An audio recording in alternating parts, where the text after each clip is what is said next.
Hola, muy buenas tardes, ¿qué tal? ¿Cómo están? Qué bueno que ya está ahí en su mesa, listos para recibir el menú de palabras que tenemos para usted. Oiga, hoy va a estar muy interesante y yo creo que vamos a aprender mucho. Ustedes allá, yo acá, porque hemos elegido un buen tema, el tema las voces del periodismo. Y bueno, yo como no es mi especialidad, pues claro que recurrí a un buen amigo especialista en el tema, así que quiero presentarles a quien nos va a acompañar a ustedes y a mí en esta ocasión, al licenciado Héctor Hugo Jiménez. ¿Cómo estás, Héctor Hugo? ¿Cómo Arturo, estás? muy amable el auditorio. Estás? Gracias por invitarme, al canal por invitarme, aquí estoy. Bueno, Héctor Hugo, les digo, él es actualmente director editorial de la publicación Hora Cero, así es, ¿verdad? Exactamente, sí. No me estoy equivocando. No, para nada, eso es lo correcto. Pero aparte de eso, un periodista ya de muchos años, muchas experiencias vividas en difícil profesión. Creo que hasta estuviste por ahí como periodista de guerra, ¿es correcto? ¿O sí, algo parecido? Tuve una experiencia en 93-94 en la ex Yugoslavia, en la primera guerra en Europa después de la Segunda Guerra Mundial, cuando se divide con fuego, con atrocidades, este país excomunista. Y yo estaba de corresponsal en Roma, Italia, era corresponsal de la agencia Notimex, cuando estalla este conflicto en la Europa culta, en esa zona de Europa. Y me tocó cumplir un gran sueño, Arturo, de ser... Yo siempre he dicho que no fui corresponsal de guerra, fui un enviado a una guerra.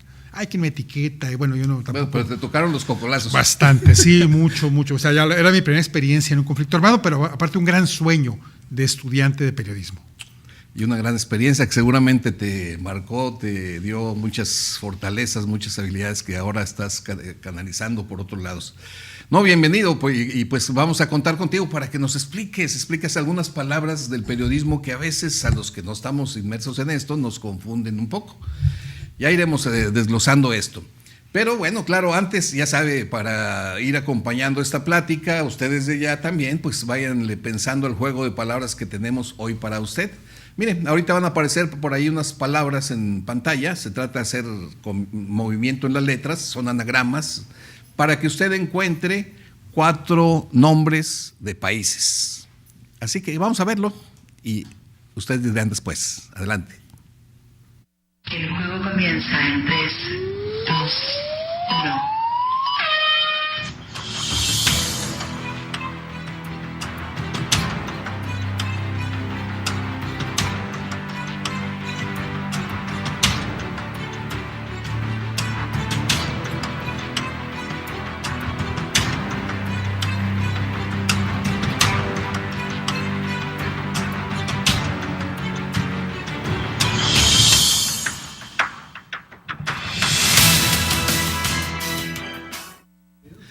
Bueno, ¿qué tal la ven? Pues ahí váyale pensando, váyale buscando, ya sabe, en cuanto tenga ahí 1, 2, 3 o las 4 palabras, inmediatamente márquenos al 2020-8865, o si no, por vía WhatsApp, ya sabe el número, yo aquí lo tengo anotado porque no me lo he memorizado, 812-611-3535.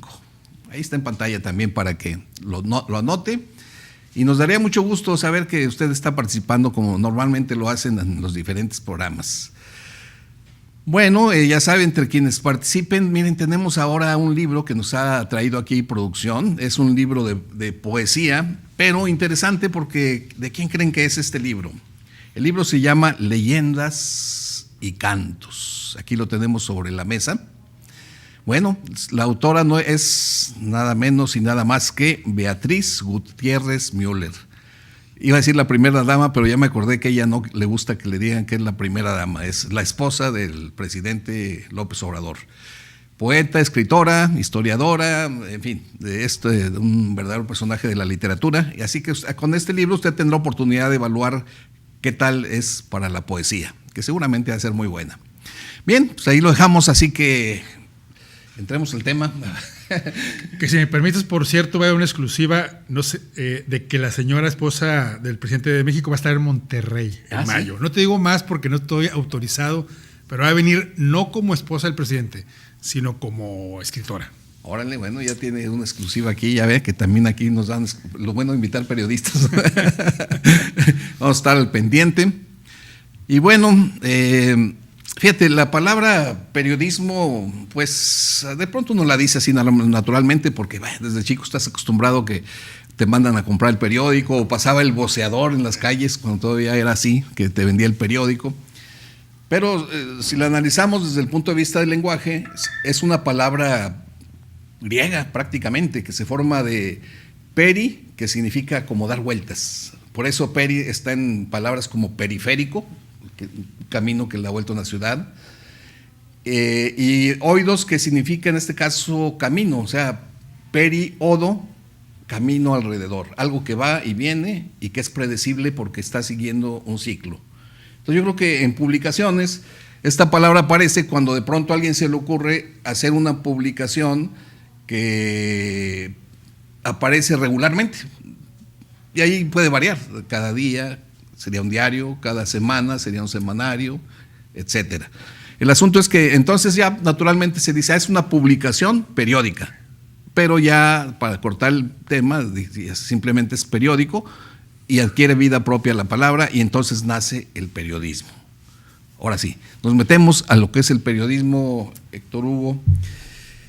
Realmente el periodismo, ¿cómo lo conceptúas tú? ¿Es un oficio, una profesión hecha y derecha? No sé, dinos tú primero. Quien lo definió exactamente como muchos periodistas de carrera lo consideramos fue Gabriel García Márquez, el Premio Nobel de Literatura. Es el mejor oficio del mundo. En lo particular, Arturo, yo no conozco otra profesión, porque somos universitarios, estuvimos en las aulas buscando este título de licenciados en Ciencias de la Comunicación en la especialidad de periodismo. Yo conozco otra profesión tan enriquecedora, tan apasionante como ejercer el periodismo.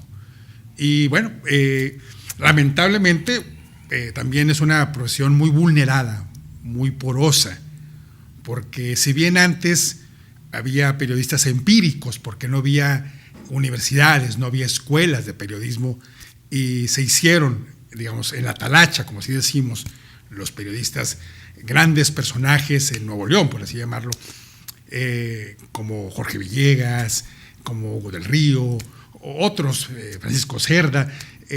Cuando aparecen las facultades de Ciencias de la Comunicación, en este caso la universidad, por ejemplo, del Todo de Nuevo León, donde yo estudié, cuya facultad cumple 40 años, bueno, ahora sí empezaron a formar periodistas de carrera. Y fue el periódico El Porvenir y El Norte, pero hablo del Porvenir porque yo estuve ahí con Jesús Cantú Escalante, años 70, años 80, cuando él empieza ya a jubilar a aquellos periodistas empíricos, los culmina a hacer editoriales, otro tipo de géneros, y se hacen los periódicos, se hacen los medios de comunicación en Nuevo León de egresados de las facultades. ¿Por qué? Porque los egresados de las facultades tenían muy por en alto algo muy importante, que es la ética en el periodismo. Y ahora, respecto a lo que el periodismo le da a la sociedad, o sea, bueno, en forma más coloquial, ¿para qué sirve el periodismo? O sea, ¿o qué sería de la sociedad sin el periodismo? Así. Pues seguramente la sociedad no estaría informada. O sea, es informar. Informar. Informar es el verbo. Hacer periodismo es informar. Y apegados sobre todo a un género que es el género noticia. Muchas veces la gente tiene en sus manos un periódico, sobre todo los periódicos, porque los periódicos publican muchas noticias todavía, y no se distingue qué es una noticia, qué es una columna, qué es un reportaje. Entonces, bueno, nos vamos a ir metiendo, ¿qué te parece? Cosa por cosa, sí, porque claro. Parte de lo que aquí vamos a buscar es que pues nos vayamos enterando de saber distinguir diferentes tipos de publicaciones. Claro. Ahí tenemos un ejemplo de una, creo que es una noticia. Pues sí, fíjate que la palabra noticia, para no soltar el lenguaje, pues está muy ad hoc a lo que significa, ¿no? Porque noticia, y ya nos darás ahorita más detalle, ¿no? Pero esa sílaba no de la palabra noticia es de una familia que encierra el concepto de nuevo, novus en latín, no, novus. Había por ahí antes una G, novus, y entonces el concepto que hay detrás de esa sílaba es lo nuevo, lo que se te aparece y que antes no se te había aparecido. Y de ahí vienen Otras palabras como simplemente conocer, cognoscere es que se te presenta algo que antes no sabías. Novela, porque la novela es una publicación nueva, que así nace la palabra. Una nota era pues algo que te presentaban en el momento.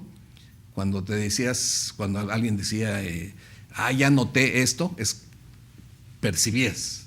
Entonces, de esa familia es la palabra noticia, lo nuevo. Pero en periodismo uno pudiera decir, no, estoy leyendo las noticias, pero a lo mejor ya desde el punto de vista del léxico del periodismo, la noticia no todo es noticia. Ahora sí, tú dinos, para que sea noticia, ¿qué se necesita, no? Bueno, ya en el ejercicio, ya en un medio de comunicación, los jefes te piden una nota. En las aulas es el género noticia. Y el género noticia, yo siempre lo he comentado como catedrático, como maestro, es el género que da trabajo. Si un estudiante de comunicación domina y redacta bien, obviamente con buena ortografía, que es uno de los problemas actuales, que los estudiantes han olvidado escribir con buena ortografía por tantas herramientas, tanta tecnología nueva.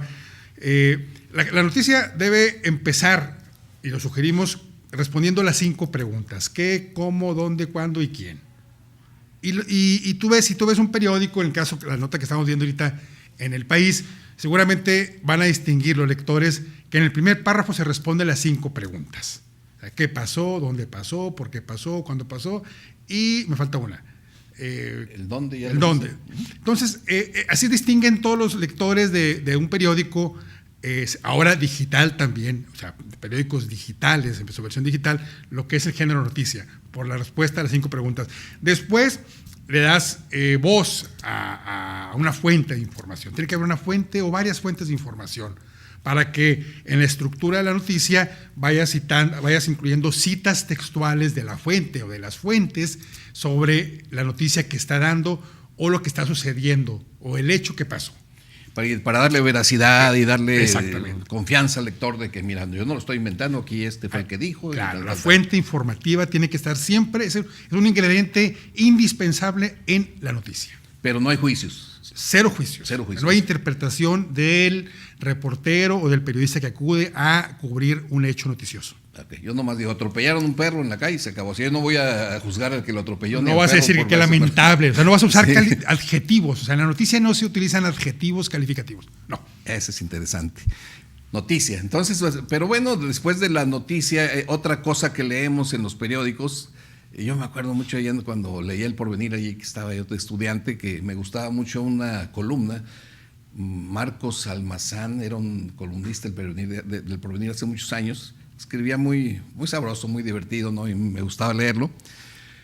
Y ¿cómo se llama esta columna? Bueno, no importa. El asunto es la palabra columna, ¿eh? Porque esto genera el columnista. O sea, ¿quién es el columnista? El que escribe columnas. Bueno, antes que nos expliques, bueno, la palabra se origina también en palabra latina, pero que está relacionada con el concepto de quel, que significaba algo que estaba en la altura. Pariente de colina, pariente de culmen, eso que está medio arriba, pariente de colofón, cuando llegas algo hasta la cumbre. Y las primeras columnas son arquitectónicas, ¿no? Cuando ya se hacen para edificios, para soportar los techos, vamos, de las construcciones. Entonces, en el periodismo, la palabra columna, pues se acuña, yo creo, por la similitud geométrica de que, pues tienes una tira, ¿no? Una tira hacia abajo de texto, que da la idea de una columna, y ahí nace la palabra. Pero desde el punto de vista periodístico, ¿cómo sé yo distinguir si una escrito es columna? Nomás por la forma, creo que ya no vale eso, ¿no? ¿O sí? Sí, o sea, vaya, en los periódicos, e incluso ya ahora sí en los semanales o quincenales, se identifica muy claramente una columna. Arturo Ortega Morán tiene una columna en El Porvenir. Y la columna forma parte de los géneros subjetivos del periodismo. Ahora sí, una columna es la opinión, ¿sí?, del autor sobre un hecho, un acontecimiento, o algo un tema que él quiera abordar.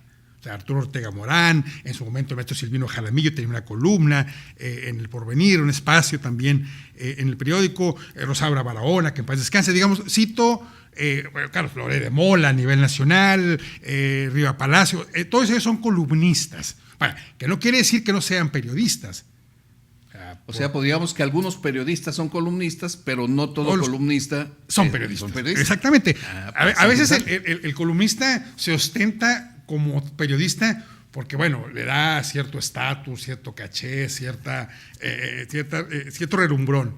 Sin embargo, es una opinión muy personal, pero también tiene que ver mucho con la formación, Arturo. O sea, no, repito, o sea, si tú escribes una columna, no necesariamente eres un periodista. Uh-huh. Yo estoy de acuerdo. Vaya, ahí va. Más claro, los futbolistas. Ahora, de años para acá, muchos exfutbolistas profesionales tienen sus espacios editoriales en los periódicos. Pero hablar de lo suyo. Para hablar de lo que saben, exactamente. Pero Sague, otro nombre, Campos, Eduardo Campos, varios exfutbolistas tienen sus columnas, pero no necesariamente son periodistas, claro. O sea, yo digo que el periodista, Arturo, tiene que estar formado. Sí. O bien también habrá algunas personas que se equivocaron de profesión, de vocación, y son grandes periodistas sin haber pasado por las aulas.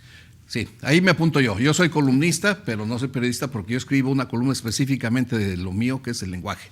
Vamos a regresar con más, ya ven que se está poniendo bueno y estamos aprendiendo, ¿a poco no? Vemos el juego de palabras, tomamos un respiro y volvemos aquí a la mesa. Adelante. El juego comienza en 3, 2, 1.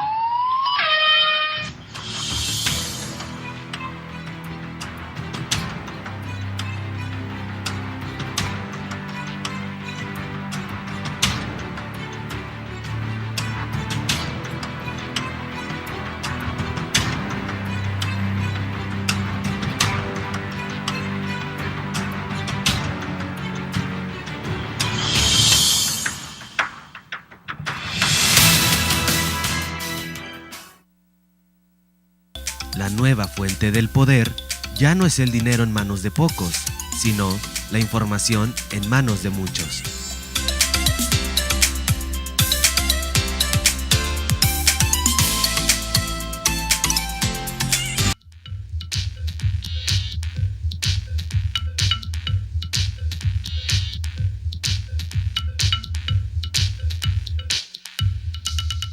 Ya estamos de regreso, qué bueno que nos sigue acompañando. Sígale llamando ya al juego de palabras, ya sabe que nos encanta esto de recibir su comunicación. Y miren, antes de seguir con estas palabras del periodismo, vamos a darle el espacio a nuestra compañera Mariana García Luna para escuchar la recomendación literaria que nos tiene para hoy. Adelante, Mariana.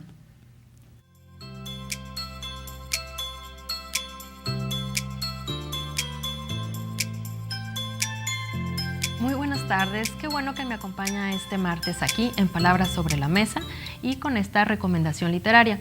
Hoy nos vamos a poner muy románticos. Le traigo, como siempre le digo, ¿verdad?, mis autores favoritos, pero este sí también es uno de esos autores que me llegaron al alma cuando lo conocí. Se llama Juan Marcé, él es un catalán y tiene esta novela maravillosa y pues muy romántica que se llama Últimas tardes con Teresa. Cuenta una historia de un romance entre una joven rica, una niña rica y un chico de pueblo, ¿no?, allá en Barcelona en los años 50. Le voy a leer una partecita del inicio para que vea cómo la manera tan poética y romántica que tiene de escribir Juan Marcé. Dice: la solitaria pareja es extraña al paisaje como su manera de vestir lo es entre sí. El joven, pantalón tejano, zapatillas de básquet, niqui negro con una arrogante rosa de los vientos estampada en el pecho, rodea con el brazo la cintura de la elegante muchacha, vestido rosa de falda campanada, finos zapatos de tacón alto, los hombros desnudos y la melena rubia y lacia, que apoya la cabeza en su hombro mientras se alejan despacio, pisando con indolencia la blanca espuma que cubre la calle, en dirección a un pálido fulgor que asoma en la próxima esquina, un coche sport. Hay en el caminar de la pareja el ritual solemne de las ceremonias nupciales, esa lentitud ideal que nos es dado gozar en sueños. Se miran a los ojos. Está llegando el automóvil, un Florid blanco. Súbitamente, un viento húmedo dobla la esquina y va a su encuentro levantando nubes de confeti. Es el primer viento de otoño, la bofetada lluviosa que anuncia el fin del verano. Sorprendida, la joven pareja se suelta riendo y se cubre los ojos con las manos. El remolino de confeti zumba bajo sus pies con renovado ímpetu, despliega sus alas níveas y les envuelve por completo, ocultándoles durante unos segundos. Entonces ellos se buscan, tanteando el vacío como en el juego de la gallina ciega, ríen, se llaman, se abrazan, se sueltan y finalmente se quedan esperando que esta confusión acabe, en una actitud hierática, dándose mutuamente la espalda, perdidos por un instante, extraviados en medio de la nube de copos blancos que gira en torno a ellos como un torbellino.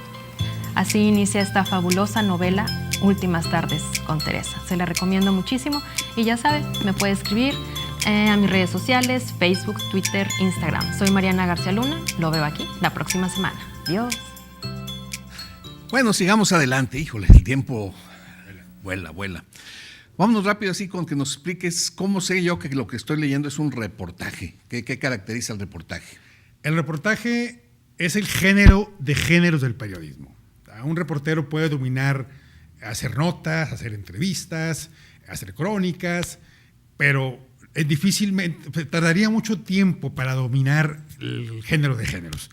Normalmente el reportaje de investigación, es a lo que me refiero, es aquel que denuncia, aquel reportaje, aquel texto que incomoda, aquel texto que descubre, que evidencia, y especialmente, insisto, que incomoda a quien aparece, sobre todo en casos, hay que decirlo, de corrupción política, por ejemplo. O sea, los grandes reportajes, la Casa Blanca, la estafa maestra. La estafa maestra. ¿Cuántos? Podemos enlistar muchísimos grandes reportajes. Y es el género objetivo que gana premios. Normalmente son los mejores premios. El premio Pulitzer en Estados Unidos lo ganan. Lo ganan reporteros que escarban, que hurgan, buscando la verdad sobre algo que escondió una autoridad, que escondió una dependencia, que escondió un político. No todo es sobre temas de función pública, de políticos, pero los que recordamos suelen ser de ese nivel. Bueno, pues mira, vamos a entrarle ya a las palabras negras del periodismo, porque como tú dijiste, bueno, pues dentro de la amplia gama del periodismo, lamentablemente, pues existen esas malas prácticas de a veces ser mercenario de la información, y entran algunas prácticas como lo que se da en llamar amarillismo, que antes de que nos cuentes ahí los detalles y si todavía está esto vigente, nos vamos al siglo XIX, finales, donde en Nueva York 2 periódicos se disputaban, vamos a decir, a los lectores, pues por ahí en uno de ellos nace un personaje que le llaman el Niño Amarillo. Mira, ahí estamos en pantalla, hay algunas imágenes, que era un niño así con una túnica amarilla y que ahí la usaban para poner notas llamativas. Les funcionó muy bien a un periódico y luego el otro periódico se lo fusiló. Y fue una pugna que duró muchos años, pero eran periódicos que por tal de competir uno contra otro, no se inhibían y ponían noticias a veces inventadas, a veces, mira, por ejemplo, ahí un bebé con cara de adulto, y pues sí, despertaban el morbo, etcétera, etcétera. Y bueno, de ahí nació el concepto por este Niño Amarillo de llamarle, no, son prensa amarilla, ¿verdad? Y así, y luego ya desaparece eso, pero la palabra se queda. El amarillismo, bueno, creo que no ha desaparecido, pero tú ahorita me decías atrás de cámaras que hay una línea entre amarillismo y sensacionalismo. A ver, explícanos un poquito eso, ¿no? Y fíjate que quiero darle crédito al maestro José Luis Esquivel, un gran periodista de muchas generaciones. El sensacionalismo es la exageración de la realidad. O sea, exagerar algo, por ejemplo, vamos a ponerle un ejemplo, o sea, los periódicos sangrientos, por así decirlo, la prensa popular, que existe en México, existe en muchas partes del mundo. Conocemos el Sun de Inglaterra, en Centroamérica hay mucha prensa popular, en Monterrey también la tenemos. Son aquellas notas que se exageran con tal de vender. Nos acordemos de la alarma en los años 70, 80, de aquellos titulares de secuestróla, matóla y enterróla. Era sensacionalismo. O sea, que el alarma quería vender su portada y presentaba así la nota de una mujer, lamentablemente, que fue... Y no era mentira. Y no era mentira, simplemente le exageraba en su titular. Y también con imágenes muy elocuentes. elocuentes, Muy elocuentes y se compraba. Y también se hace sensacionalismo actualmente en los espectáculos. No solamente impresos, sino también en televisión. O sea, machacar mucho sobre una pareja de actores que se disputan un hijo y todos los días sale la secuela, ya rayan en la exageración. Y el amarillismo, efectivamente, como tú presentabas el caso, esa es la invención de la realidad. O sea, inventar. El caso muy no reciente en México, sino hace años sucedió el caso de la francesa Florence Cassés. Ándale, Que involucrada en un secuestro, con un grupo de secuestradores y en un programa de televisión de Carlos Loret de Mola, recrean un operativo falso, donde agentes de seguridad pública llegan a un lugar y rescatan a un secuestrado. O sea, todo se inventó. Amarillismo. Amarillismo estás pleno. inventando La realidad, como el niño de la portada con cabeza de adulto. Y lamentablemente pasan esas cosas, Arturo. O sea, de inventar hechos con tal también de vender. Y el periodismo, algunos medios, sobre todo los populares, tienden a caer en eso. O sea, en inventar la realidad, que no es lo mismo que exagerar la realidad. Yo creo que está muy interesante ya esta línea que nos pones. Exagerar la realidad, sensacionalismo. Inventar la realidad, amarillismo. Porque sí, yo francamente, antes de que nos lo dijeras, yo creo que yo podía confundir una cosa con otra. Todos confundíamos. O sea, a veces creíamos que era lo mismo, ¿no? O sea, exactamente hay una división. Son dos cosas diferentes. Pasemos a lo otro. El chayote, o chayo, como más abreviadamente se le dice. Esas prácticas de recibir dádivas, pues, y a cambio de eso matizar la información, inventar información que le conviene al que dio el chayote. Bueno, aquí te cuento rápido que la palabra chayote, según la historia que se cuenta, aunque hay 2, 3 versiones, todas se parecen, que nos remonta ya por fines de los principios de los años 60, que un gobernador, nos dice que es en Tlaxcala, pues convoca a la prensa para inaugurar una obra que estaba ahí a medio hacer, que no estaba terminada. Pero pues él, como quiera, que le urgía ya inaugurar, porque yo creo que ya iba a terminar como suele suceder, ¿no? Y entonces a los periodistas o reporteros que iban allí ya les manda alguien para que les digan, oigan, pues de parte del gobernador que allá hay una chayotera que estaba por ahí, un plantío de chayotes, oye, que vayan allá a los chayotes para que les den una bolsita y pues los reporteros empezaron a ir y pues era un sobrecito con dinero y ya todos decían, no, pues allá están dando chayote. Y dicen que ahí nació esa expresión. Es una de las versiones que todas se parecen. Si no fue así exactamente, debió ser algo muy parecido.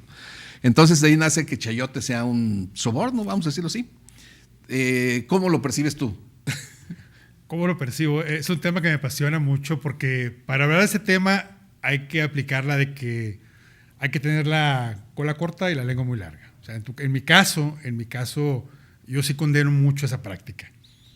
Sobre todo porque conozco tantos ejemplos sobre esta práctica que la puedo entender y no. Hay mucha la necesidad, cada vez son menos medios, cada vez hay más despidos en los medios tradicionales, cada vez hay más ejerciendo el periodismo que no tienen un respaldo ético, que no hay una formación académica, universitaria, pero es una realidad. O sea, lamentablemente hay que sobrevivir en este mundo.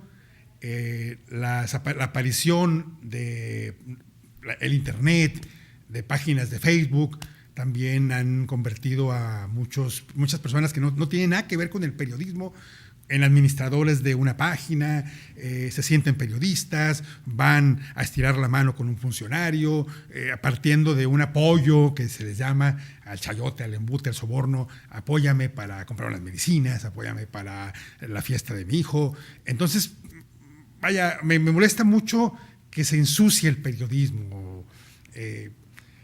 casos hay muchísimos. Hay mucho. Pero llegó a ser hasta como natural, ¿no? O sea, como que llegó un momento en que ya no hasta ni se veía mal, ¿no? Es decir, como que era natural, ay, pasa por tu sobrecito. Y así como en los años de Díaz Ordaz, porque se cuenta esa historia que fue cuando el presidente Díaz Ordaz, yo también conocí otros casos de llegaba un gobernador a un estado en Tamaulipas y llegaba el jefe de prensa, se hospedaba y había unas filas enormes, unas filas muy largas de reporteros, fotógrafos, camarógrafos, lamentablemente esperando su sobre. Ese es el chayote, el embute, el soborno, pero que también una responsabilidad de uno como maestro es inculcarles y decirles a los estudiantes, a los futuros reporteros, futuros periodistas, que esta profesión hay que respetarla, que se puede vivir sin ensuciarse las manos, porque es muy fácil decir, es que no me paga la empresa, es que necesito completar para la luz, es que no tengo para los tenis de mi hijo, pero podemos hacer otras cosas limpiamente, no ensuciarnos. Pues sí, lamentable, pero bueno, pues es parte de lo que hay que tomar en cuenta y bueno, hay casos recientes, pero bueno, ahorita nos vamos a tener que hacer un intermedio. Vaya pensándolo el juego palabras y síguenos llamando. Vemos el juego y regresamos. Lo esperamos al rato. El juego comienza en 3, 2, 1.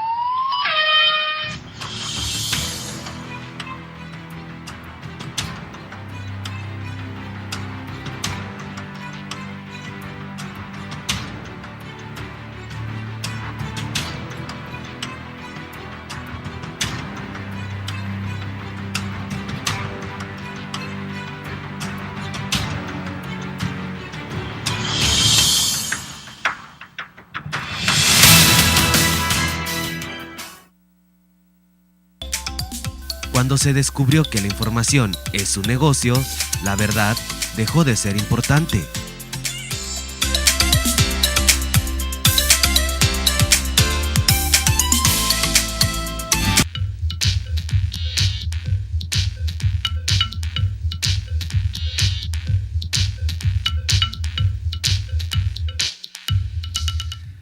Ya estamos de vuelta.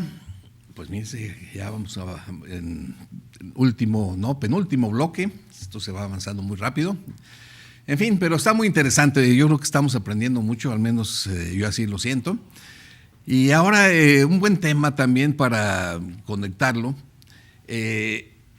Pues digamos otra cosa que va muy relacionada con lo que ya tú nos comentaste de amarillismo, esto que en lenguaje se usa mucho ahora el anglicismo fake news, para referirse a esas notas falsas, esa información falsa, fake news. Pero en español hay otras palabras para referirse a lo mismo. Le llaman también bulos. Creo que no sé si en periodismo se use la palabra bulo, pero existe la palabra. Y una más rara todavía, de hecho hasta la anoté porque yo realmente no la he oído usado mucho, paparruchas. Pero son palabras que si tú las buscas en el diccionario, paparruchas dice notas e información falsa. Bulos, nota, información falsa. Entonces, bueno, pues fake news es lo mismo. Entonces son alternativas para llamarle a estas notas, como ahí las patatas de McDonald's sirven para que no se te caiga el pelo, no sé qué, ¿verdad? En fin, pero obviamente esto sí es amarillismo, ¿verdad? Estás hablando de notas falsas para jalar al lector que te compre el periódico.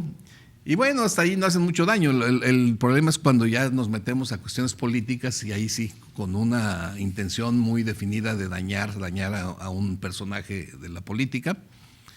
Y bueno, entonces el asunto es que actualmente estamos viviendo una época en que el periodismo, bueno, no sé si tú lo veas así, pero como que se está siendo sacudido un poquito por la explosión de las redes sociales. Ya ese periódico impreso que antes buena parte de la población compraba y ahí despacito lo iba leyendo para enterarse de lo que pasó ayer, pues parece como que ya está teniendo problemas, ¿no? Porque ahora, si quieres saber lo que pasó, te metes a las redes y lo sabes en el momento casi que está pasando. ¿Cómo percibes tú el periodismo con respecto a esta explosión de las redes sociales? Yo estoy convencido de que en redes sociales no se hace periodismo. El periodismo se hace en las plataformas serias donde se explotan los géneros periodísticos. En redes sociales, dice un colega, lo voy a citar, Gerardo Ramos Minor, a las redes sociales hay que creerles la mitad y a la otra mitad hay que ponerlas en duda. La verdad. Pues sí. Caso más reciente, lo que pasó en Venezuela, en la frontera Venezuela con Colombia. Todos supimos a través de las redes sociales que los pro Maduro, la policía de Maduro, había incendiado 3 camiones con ayuda humanitaria que pretendía cruzar a territorio venezolano.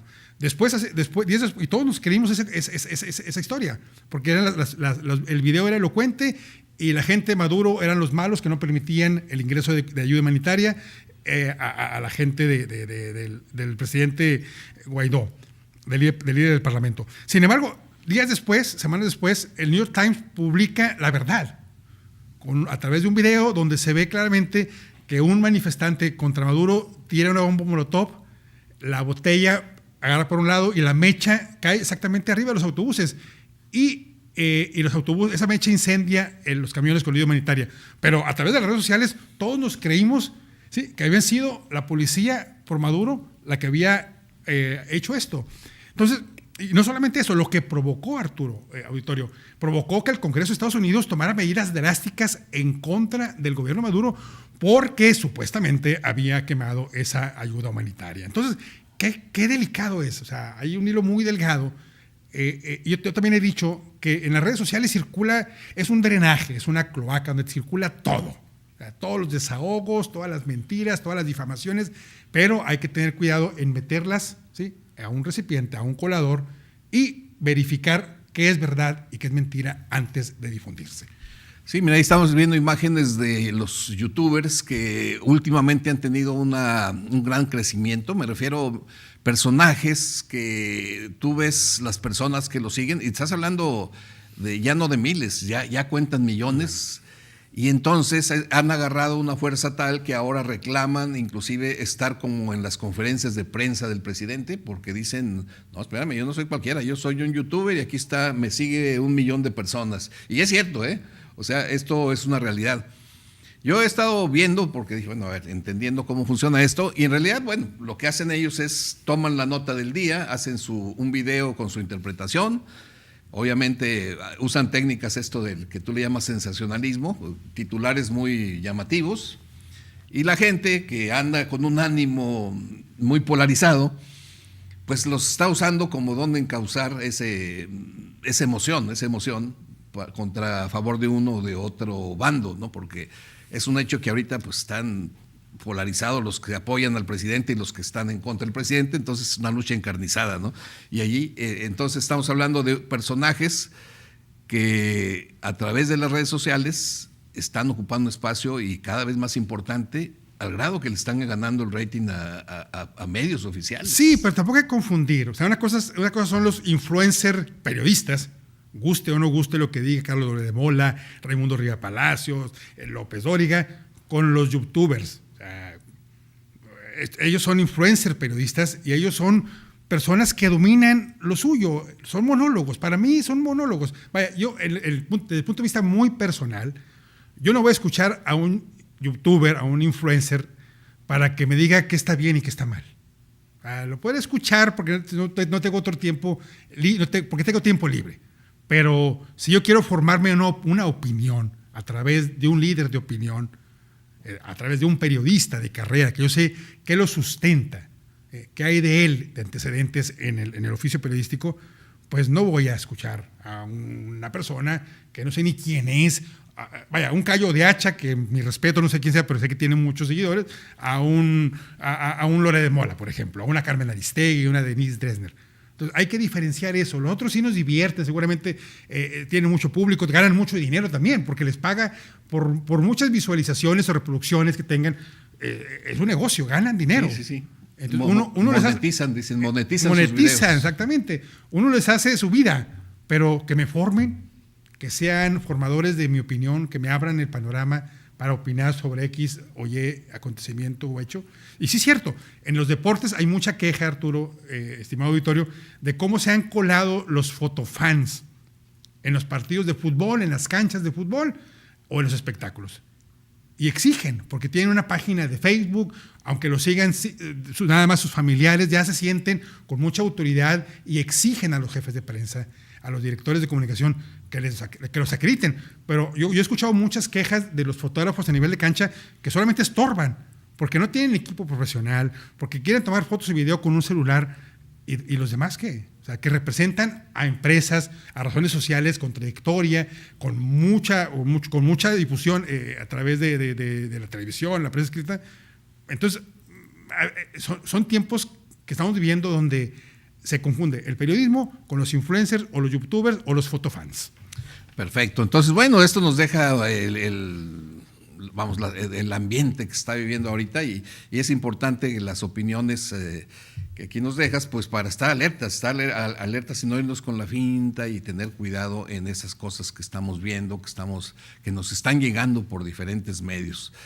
Es apasionante esto de la información, ¿no? Porque a final de cuentas, fíjese, a veces no lo pensamos, pero muchas de sus percepciones, de mis percepciones, uno cree que es mi percepción, pero no, a veces es una percepción inoculada, o sea, que nos llegó por opiniones que vimos, que leímos, y que de pronto inconscientemente ahí se instalan.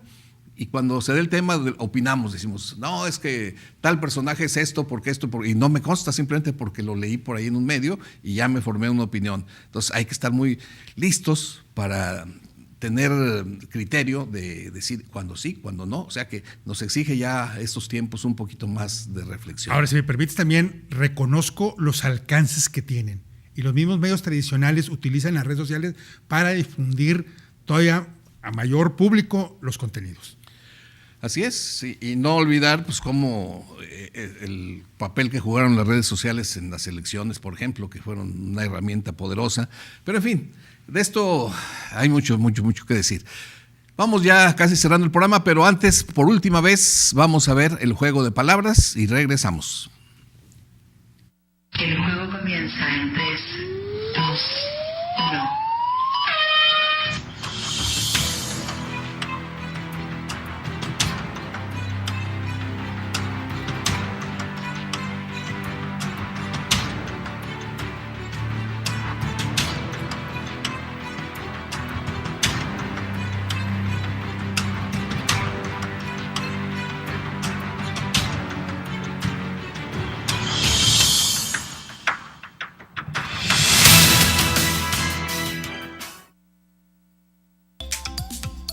El conocimiento es poder, la información es libertadora.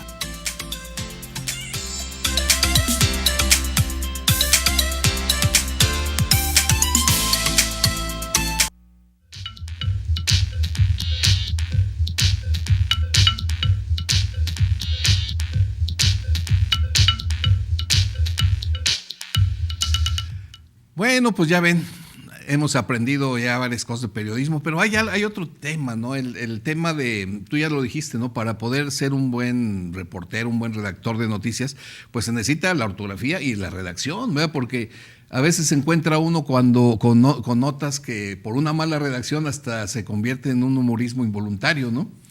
Y fíjate que aquí hemos escogido algunos titulares que son reales, pero que pues pecan de eso, ¿no? A ver si los podemos ir viendo. Como ahí dice, Fernando I dividió el reino y empezaron las guerras intestinales. Ahí la palabra intestinal, pues no, intestinas debió haber sido, ¿verdad? Pero intestinales sí te lleva a otro, sí, a otro tipo de situación. A ver la que sigue, vamos a ver. Por ahí creo que debemos tener más aquí. Condenan a 8 de los 3 acusados por el secuestro de quién sabe quién. A 8 de los 3, es un descuido. Sí. Que hay errores, Arturo, o sea, todos cometemos errores, sobre todo cuando se cabecean las notas también. Sí, y es que imagino el ritmo, que algo parecido, dice, fallecen 3 al ser asesinados. Pues sí, fallecen, pues sí, porque fueron asesinados. Sí. Ahora, muchos de estos titulares ahora se pueden inventar, o sea, ahora con el Photoshop, entonces, pero sí hubo titulares así de erráticos. Ándale, bueno, a ver, vamos a seguirle. La autopsia confirma al 100% la muerte de no sé quién. Sí, pues ya le pues sí, estaba muerto. Pues sí, a ver, adelante. Muere cosido a puñaladas por una gorra durante un concierto. Creo que la gorra todavía no la han aprendido, anda por ahí suelta, ¿verdad? Okay. Pero es cuestión de redacción, ¿verdad? O sea, es ambiguo el encabezado.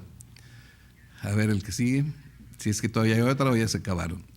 Ya. Ok. O hace poco una conductora del clima puso que va a llover mucho, llévense al estadio el impermeabilizante. Ah. Que fue muy comentado. Pero Sí. también son errores de programas en vivo. Tampoco hay que crucificar a un conductor.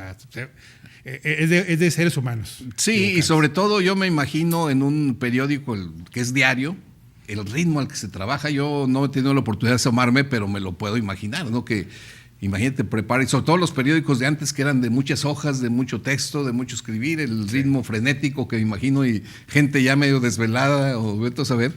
Pues sí, caer en el error pues era algo entendible, ¿no? Ahora hay que corregirlo al día siguiente, si no el lector o el público televidente se quedará con esa idea de que ese error es correcto. Entonces, aquí los periódicos al día siguiente sacaron una NDR, nota de redacción, asumiendo el error que se había publicado en la edición anterior. Sí. Preguntaba por aquí alguien del público que por qué era típico que los encabezados empezaran con el verbo. Eso es una Es práctica. la vieja escuela, si empezar con el verbo, aunque gana Tigres 2-1, derrota a América a Tecos, no sé. Es la vieja escuela del cabeceo de una nota. Todavía se sigue, no, está bien, no es que esté incorrecto, pero ahora le apuestan más los medios, se hace digitales, impresos, a ser más creativos, a hacer cabezas o titulares más ingeniosas, también para atrapar al lector o al televidente. Sí, yo creo que es lo mismo que ocurre cuando uno escribe un libro, que el título lo piensas mucho, porque de eso va a depender si el lector va a voltear a verlo o no. Exactamente. Entonces, bueno, pues vámonos ahora a ver los resultados del juego de palabras. Adelante con los resultados.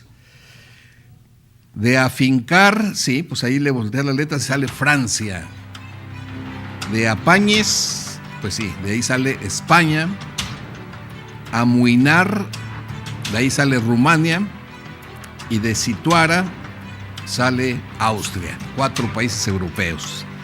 Muchos de ustedes lo hicieron bien. Aquí tengo ya sus participaciones. Entonces es la hora de pues repartir, a ver a quién le toca el libro. A ver, tú me ayudas, Héctor Hugo, ahí. Saca ahí el que quieras ahí. La mano santa. La mano santa, nadie vio, nadie supo. Aquí está.